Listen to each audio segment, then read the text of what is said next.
जिल्ह्याची खबरबात या बातमीपत्राचे प्रायोजक आहेत Mac care super speciality hospital Ahmednagar.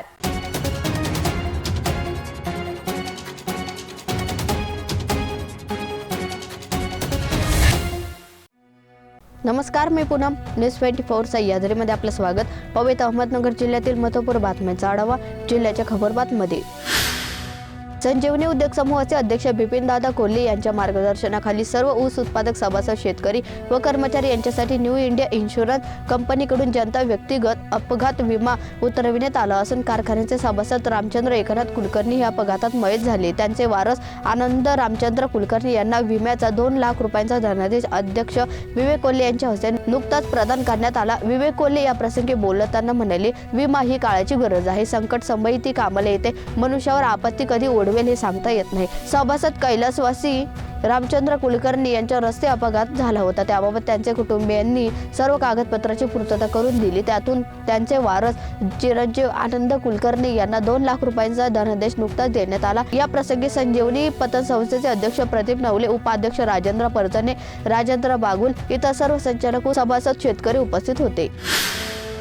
माझ्या हावभावावरून तुम्हाला निवडणुकीचा निकाल लक्षात आला असेल। मला फक्त जिल्ह्यातील पाणी टंचाईचं टेन्शन आहे। पाणी टंचाईचा सामना निवडणूक आचारसंहितेमध्ये प्रशासनाच्या माध्यमातून कसा करता येईल याचा विचार चालू आहे। राजकीय हस्तक्षेपामुळे टँकर बंदीची बातमी समोर येते, परंतु तसे काही नाही, असे वक्तव्य खासदार सुजय विखे पाटील यांनी माध्यमांशी संवाद साधताना केले। दरम्यान त्यांनी आमदार निलेश लंके यांच्यावर भाष्य करणे टाळले। मुळा धरणातून जायकवाडीला 2 दशलक्ष घनफूट पाणी सोडण्यात उन्हाळी आवर्तन कपात होणार आहे। सिंचनासाठी फक्त 3.5 TMC एवढेच पाणी शिल्लक आहे। त्यामुळे उन्हाळी पिकासाठी एकच आवर्तन सोडण्यात येणार असून गावांना कोटा निश्चित करून त्यानुसार पाण्याचे नियोजन करण्यात येणार आहे। हे आवर्तन एप्रिलच्या पहिल्या आठवड्यात दिले जाणार आहे। 5 वर्षांनंतर प्रथमच अशी परिस्थिती उद्भवल्याने शेतकऱ्यांना यंदा तीव्र पाणी टंचाईचा सामना करावा लागण्याची चिन्हे आहे। एका शाखेत तसेच पोलीस ठाण्यात 5 वर्ष पूर्ण पोलीस शिपाई ते सहाय्यक पोलीस उपनिरीक्षकांच्या प्रशासकीय बदल्या करण्यात येणार आहे।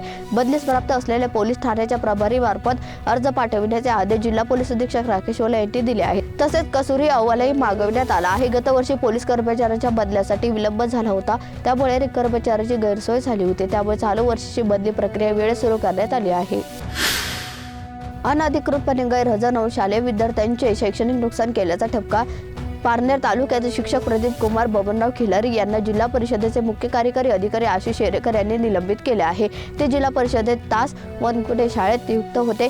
गेल्या काही दिवसांपासून शिक्षक खिलारी यांच्याबाबत अनेक तक्रारी होत्या। विशेष म्हणजे ते विनापरवाने शाळेवर अनेक दिवस गैरहजर होते। त्यासाठी त्यांना कोणत्याही वरिष्ठांनी परवानगी घेतली नाही। त्यामुळे विद्यार्थ्यांचे शैक्षणिक नुकसान झाले। शिवाय ते पारनेर तालुक्यातील एका राजकीय व्यक्तीच्या प्रतिष्ठानचे पदाधिकारी होते, त्यामुळे त्यांचे निलंबन करावे असा प्रस्ताव मुख्य कार्यकारी अधिकारी यांच्याकडे दाखल झाला। त्यावर 22 मार्च रोजी CEO आशिष शेरेकर यांनी शिक्षक खिलारी यांचे निलंबन केले आहे। जिल्ह्याच्या खबरबातमध्ये घेऊ एक छोटीशी विश्रांती। रोखोक पत्रकारिता, निर्भीड बाणा आणि कणखर भूमिका, महाराष्ट्राचा सखा, सत्याचा पाठीराखा, शब्दांचं सामर्थ्य, विश्वसनीयतेची उंची, न्यूज 24 सह्याद्री। विश्रांतीनंतर तुमचे पुन्हा एकदा स्वागत। पाहूयात पुढील बातम्या। श्रीरामपूर तालुक्यातील पडेगाव मालुंजा रोड व श्रीरामपूर तालुका पोलिसांनी एका व्यक्तीस अवैध दारूसह पकडले। रविवारी 24 मार्च रोजी संध्याकाळी आरोपी अक्षय मधुकर जाधव याला तालुका पोलिसांनी पडेगाव मालुंजा रोडवरील विठ्ठलवाडी परिसरात पकडले। त्याच्याकडून देशी भिंगरीच्या 96 बाटल्या तसेच देशी बॉबीच्या 96 बाटल्या विना परवाना सापडल्या। आरोपीकडून दारूच्या बाटल्यासह एक मोटारसायकल जप्त करण्यात आली आहे। दुष्काळ सदृश परिस्थितीमुळे शेतकऱ्यांकडून त्यांना अनुज्ञेय प्रोत्साहनपर व्याज अनुदान रक्कम वजा करून परतफेडीची रक्कम वसूल करण्याबाबत सहकार आयुक्तांनी सूचना दिल्या आहेत। त्यानुसार अहमदनगर जिल्हा मध्यवर्ती सहकारी बँकेचा चालू आर्थिक वसुलास पात्र पीक कर्ज वसुलीबाबत फक्त मुद्दल कर्ज वसूल करण्याबाबत निर्णय झालेला आहे, अशी असल्याची माहिती बँकेचे मुख्य कार्यकारी अधिकारी रावसाहेब वरपे यांनी दिली आहे। पोलीस असल्याची बतावणी करून लक्झरी बसमधील एका व्यापाऱ्याकडील 5 लाखाची रोकड चोरून नेल्याची घटना 2015 साली घडली होती। चोरीतील रक्कम हवालाची होती। शिर्डी परिसरात असलेल्या या घटनेबाबत कोपरगाव पोलीस ठाण्यात दरोड्याचा गुन्हा दाखल झाला होता। या गुन्ह्यातील फरार आरोपीला 5 वर्षांनंतर पोलिसांनी अटक केली असून मच्छिंद्र पोपट कांडेकर असे आरोपीचे नाव आहे। अकोले तालुक्यातील पिंपळगाव निपाणी येथे एकाने मुरुम खोदण्यासाठी परवाना घेतला होता. हा परवाना किती आहे याची चौकशी महसूल विभागाकडे केली असता ठोस उत्तर मिळाले नाही. परंतु गावकऱ्यांनी केलेल्या तक्रारीवरून आढळून आले की महसूलने दिलेल्या परवान्याचे 10 पट मुरुमाचे खोदकाम झाले आहे. त्यामुळे पिंपळगाव निपाणी येथील ग्रामस्थ आक्रमक झाले आहेत. ग्रामस्थ व तक्रारदार दत्तात्रय कारभारी गोरडे यांनी याबाबत संगमनेरच्या प्रांताधिकाऱ्यांकडे लेखी तक्रार दिली आहे.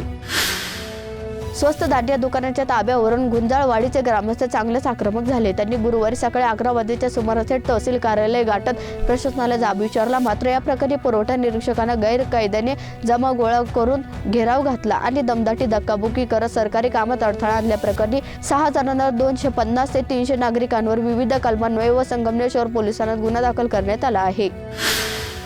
जिल्ह्याच्या खबरबातमध्ये ते सांगूयात. मात्र तुम्ही पाहत राहा न्यूज 24 सह्याद्री. जिल्ह्याची खबरबात या बातमीपत्राचे प्रायोजक होते Mac care super speciality hospital Ahmednagar. शब्दांचं सामर्थ्य, विश्वसनीयतेची उंची. न्यूज 24 सह्याद्री.